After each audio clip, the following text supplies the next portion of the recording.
చాలా నిష్గా మీ క్యారెక్టర్స్ని డ్రైవ్ చేసుకుంటూ వచ్చారు ఇంతవరకు. అన్ని ఆపర్చునిటీస్ అంటే ఎలా ఉంది ఇప్పుడు, ఫ్రమ్ వేర్ యూ స్టార్టెడ్ ఇప్పుడు బాగా ఎక్కువ పెరిగాయా మీకు? బాగున్నాయి మేడం. ఇప్పుడు ఆపర్చునిటీస్ అంటే బహిష్కరణ ఒకటి చేస్తున్నా, అండ్ నెక్స్ట్ ఇంకొకటి లీడ్గా చేస్తున్నా ర్యాంబో, అది కూడా అప్కమింగ్ ఉంది. అండ్ పుష్పలో అల్లు అర్జున్ గారి చిన్న అన్నయ్యగా చేస్తున్నాను.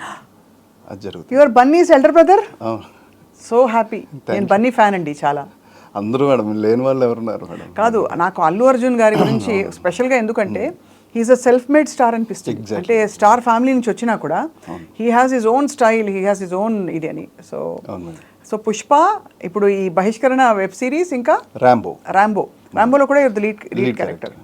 చాలా లేట్గా అయినా లేటెస్ట్గా వచ్చాయి మీకు క్యారెక్టర్స్. మామూలుగా రావడమే ఢామ్ అని రాకపోతే తర్వాత ఆపర్చునిటీస్ సపోర్ట్ రోల్స్కి వెళ్ళిపోతారంటారు. మీకు రివర్స్ అయింది.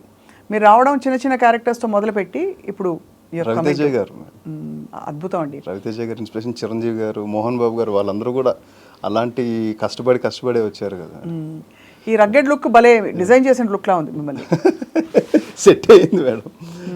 సో ఏంటి బహిష్కరణ, what is the OTT series about?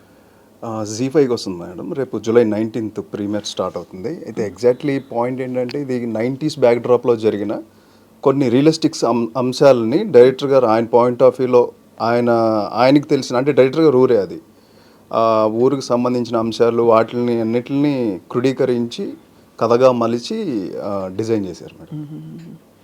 So అంటే జానర్ ఏంటని? జానర్ వచ్చి విలేజ్ డ్రామాలో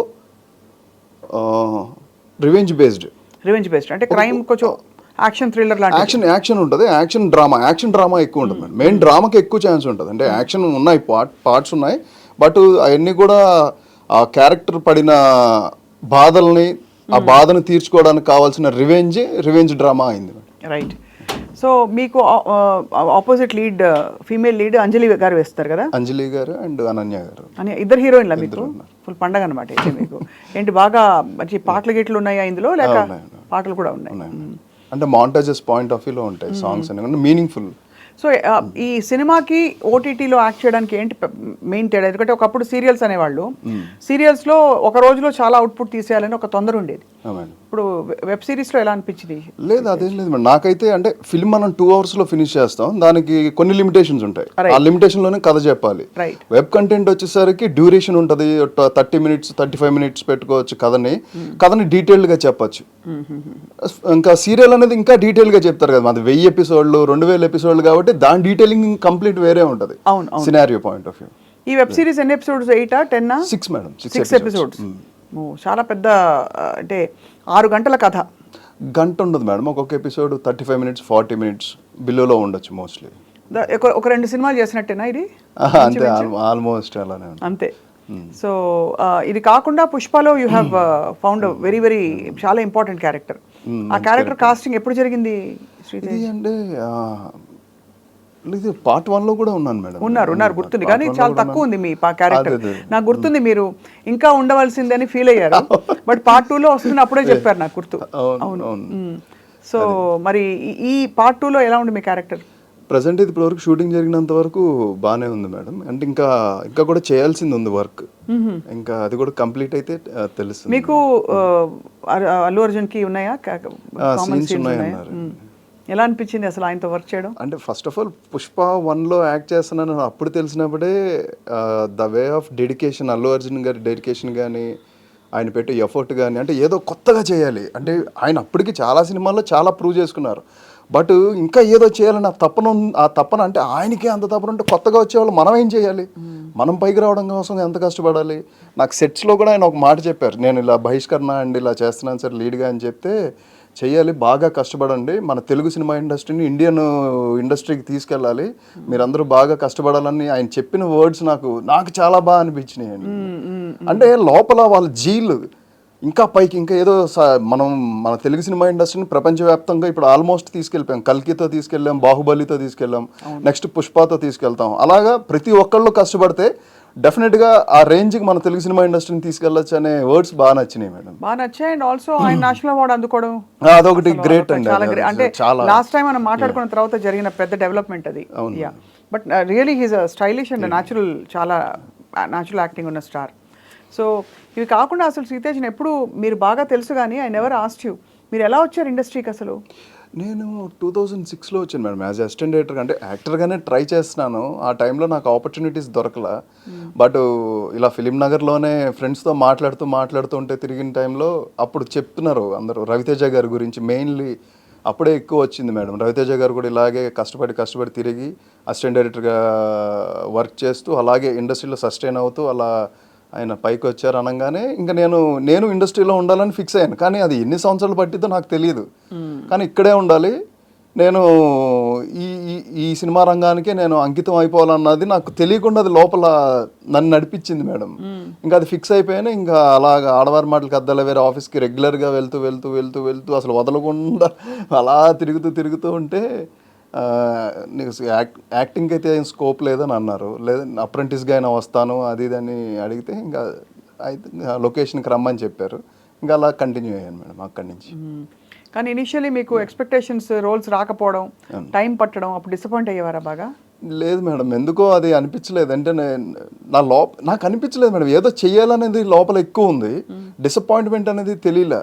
ఇప్పుడు మా నాన్నగారు వాళ్ళు ఫీల్ అయ్యేవాళ్ళు. అంటే ఇయర్స్ గడిచిపోతున్నాయి, ఇండస్ట్రీలోకి వెళ్ళావు, లేదా ఈ పాటికి మంచి జాబ్ వచ్చేది. అంటే మా నాన్నగారు పోలీస్ ఆఫీసర్గా చూడాలని నన్ను ట్రైన్ చేశారు అన్నిట్లోనూ. Volleyball south zone, central zone ఆడాను, అండ్ ఎన్సీసీ చేశాను, మార్షల్ ఆర్ట్స్ బ్లాక్ బెల్ట్, అన్ని ఫుల్ ట్రైన్డ్ అయి ఉన్నాను మేడం. You know karate? మీకు కరాటే వచ్చు కదా? అవును వచ్చు కదా. అమ్మ బాబోయ్, మీకు నిజమైన కరాటే వచ్చేమో, నాకు ఉత్తుతు కరాటే వచ్చు. బ్లాక్ బెల్ట్ మీరు? నేను black belt madam. Black belt అంటే అని మొన్నే సుమన్ గారితో మాట్లాడాను. చూసాను మేడం. చూసారా ఇంటర్వ్యూ? ఆయన బ్లాక్ బెల్ట్ ఆయన అని చెప్పారు చాలా. బట్ ఆయన విజయవాడ వచ్చి డెమోస్ చాలా మందికి ఆయన చేతితో బ్లాక్ బెల్ట్స్ ఎన్ని ఇచ్చినవి అన్నీ ఉన్నాయి మేడం, నాకు తెలుసు అవన్నీ. మీరు ఏమేమి పగలగొట్టారు ఇంతవరకు? పగలగొట్టడం అంటే ఇటుకలు? ఇటుకలు అన్ని కామనే మేడం, చాలా కామన్ అవి. అది కొద్దిగా మనం బ్రౌన్ డౌన్ కాదు, ముందు గ్రీన్ డౌన్లోనే పగలగొట్టచ్చు, అంత పవర్ వచ్చేస్తుంది. అంటే విజయవాడలో మంచి ట్రైనర్స్ ఉన్నారు మేడం మార్షల్ ఆర్ట్స్కి ఎక్స్ట్రీమ్ లెవెల్ అనమాట. ఇంకా రియలిస్టిక్ స్పేస్లో ఉంటుంది. మనం ఒక 20 అడుగుల అంతస్తులోంచి కిందకి దూకేచ్చు రియల్గా. అంటే అలాంటి హార్డ్ కోర్ ట్రైనింగ్ ఇచ్చారు మాకు. అంత స్ట్రాంగ్గా నేను దూకాను మేడం. అంటే మరీ 20 అడుగులు దూకలేదు కానీ ఒక 12, 10 అంత పైనుంచి అయితే దూకేసేవాడిని.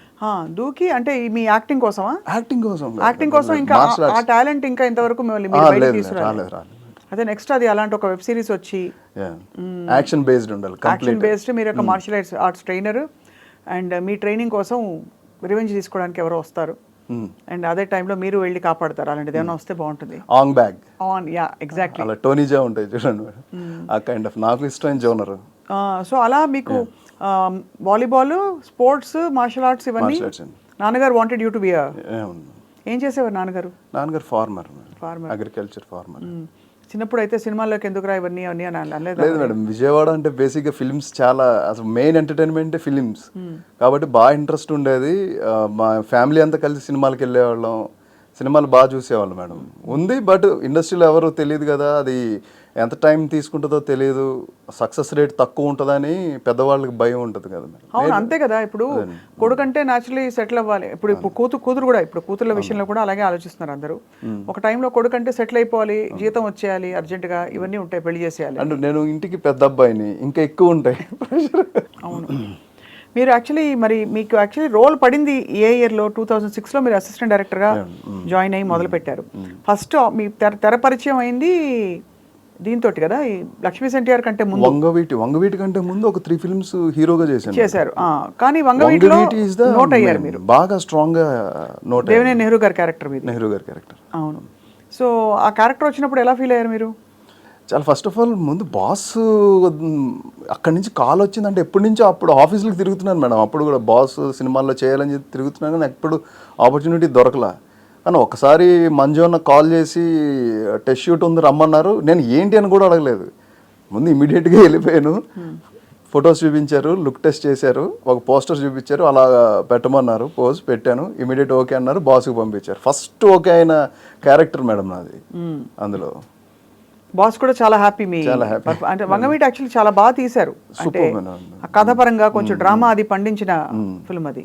మీకు ఆపోజిట్ ఆవిడ కదా, మన ఆవిడ యాక్ట్రెస్ పేరు బెంగాలీ ఆవిడే, తనకి madam Ranga character. But anyway ఆ సినిమాలో యాక్ట్ చేసిన తర్వాత మీకు పొలిటికల్ ముద్ర పడిపోతుందని ఏం భయమే లేదా? లేదు మేడం, ఆపర్చునిటీ వచ్చింది, ప్రూవ్ చేసుకున్నాను, పేరు వచ్చింది, ఇవన్నీ వచ్చిన తర్వాత ఇంకా ఆ నెక్స్ట్ నుంచి అందుకే నాకు డిఫరెంట్గానే పండి మేడం. లేదా టచ్ చేసి చూడు రవితేజ గారితో అండ్ ఆటగాళ్ళు, మళ్ళీ ఇమీడియట్ కథానాయకుడు మహానాయకుడు లక్ష్మీస్ ఎన్టీఆర్. ఇంకా తర్వాత మళ్ళీ నేను పొలిటికల్గా ఏం చేయలేదు కదా. చేయలేదు వచ్చినాయి కానీ నేను చేయలేదు. అవును, కానీ లక్ష్మీస్ ఎన్టీఆర్ ఆఫ్ కోర్స్ అదొక అది అంటే కథానాయకుడు మహానాయకుడు వైఎస్ఆర్ గారు and Lakshmi's NTR very popular, ఇద్దరు పాపులర్ లీడర్స్ క్యారెక్టర్స్ చేయడం. So first let start with కథానాయకుడు మహానాయకుడులో వైఎస్ఆర్ గారి క్యారెక్టర్ వేయడం. ఏమని చెప్పారు మీ క్యారెక్టర్? ఇలా వైఎస్ఆర్ గారి క్యారెక్టర్ అన్నారు. నేను ఇమీడియట్ కృషి గారికి అలా ఒబే చేశాను. లేదు లేదు లేదు, అది నీకు రాసి పెట్టుంది వచ్చింది అని అన్నారు. అలా ఫస్ట్ అది ఆపర్చునిటీ, నువ్వు ఇలా కనిపిస్తావు అది ఇది అని చెప్పారు. ఇంకా ఇమీడియట్ ఆ క్యారెక్టర్కి ఎలా ట్రైన్ అవ్వాలి ఏంటనేది అంతా గ్రౌండ్ వర్క్. ఎప్పుడు అంటే నాకు అది వంగవీటి నుంచి అలవాటైంది మేడం, గ్రౌండ్ వర్క్ చేసుకోవడం. ఇంకా గ్రౌండ్ అంటే అసిస్టెంట్గా చేయడం అనేది నాకు అక్కడ ప్లస్ అయింది. ఆ గ్రౌండ్ వర్క్ నుంచి అక్కడి నుంచి అలా ఈ క్యారెక్టర్ని ఎలా ప్లే చేయాలి ఏంటనేది అంతా వర్క్ చేశాను మేడం. అక్కడ నుంచి మరి లక్ష్మీస్ ఎన్టీఆర్ అదే టైంలో జరిగిందా? లక్ష్మీస్ ఎన్టీఆర్ ఒకటేసారి జరిగింది. సో ఇక్కడ నేను బాస్కి చెప్పలేదా? చెప్పలేదు, ఎందుకంటే అది చేస్తున్నాను అంటే మళ్ళీ క్లాష్ వస్తుంది అంటారేమో అని చెప్పి నేనైతే బాస్కి చెప్పలేదు. బాస్కి చెప్పకుండా ముందు కమిట్ అయిపోయి ఆ తర్వాత చెప్పాను. కానీ ఎంత ఈవెంట్ఫుల్ చూడండి, అంటే మీరు చేసిన కొన్ని సినిమాలే అయినా కూడా చాలా ఈవెంట్ఫుల్ క్యారెక్టర్స్ పడ్డాయి మీకు. అవును మేడం, మంచి మంచి పెద్ద పెద్ద స్టార్స్తో. సో మరి ఇందులో వేసినప్పుడు మీకు మేనరిజమ్స్ చెప్పించారా? లక్ష్మీస్ ఎన్టీఆర్లో చంద్రబాబు నాయుడు గారి క్యారెక్టర్. అవును, దానికి కూడా అంటే నేను సెల్ఫ్గా అప్పటికే బోల్డ్ అండ్ పేపర్స్, ఆయన వీడియోస్ అన్నీ కూర్చొని రోజు గంటల తరబడి ఆయన వీడియోస్ చూడటం అండ్ ప్రతి ఆన్లైన్లో ఉన్న ప్రతి ఫొటోస్ ప్రింట్అవుట్లు తీసుకొని రోజు ఇంట్లో పెట్టుకునేవాడిని మేడం. ఎక్కడున్నా సార్, క్యారవాన్లో ఉంటే క్యారవాన్లో ఫొటోస్ ఉండాలి. ఇంకా నాకు ఆ క్యారెక్టర్ చేస్తున్న కమిట్ అయ్యాను. ఆ కమిట్ అయిన దగ్గర నుంచి ఇంకా ఆయనే ఉన్నారు కంప్లీట్ నా ఎంటైర్ డేలో. అంత లోపలికి ప్రవేశించి చేశాను మేడం. మీరు మధ్యలో మనం అప్పుడప్పుడు కలిసినప్పుడు మీరు ఇలా అనేవారు అంటే కొన్నాళ్ళు ఆ బాడీ లాంగ్వేజ్ ఉంది, దాన్ని మళ్ళీ తీసేయడానికి టైం పట్టింది. ఓహో, ఉండిందా కొద్దిగా? అది పోలేదు మేడం, అది నాకు నేను దాంట్లోంచి బయటకు రావడానికి చాలా హోంవర్క్ చేశాను ఆ టైంలో. అంటే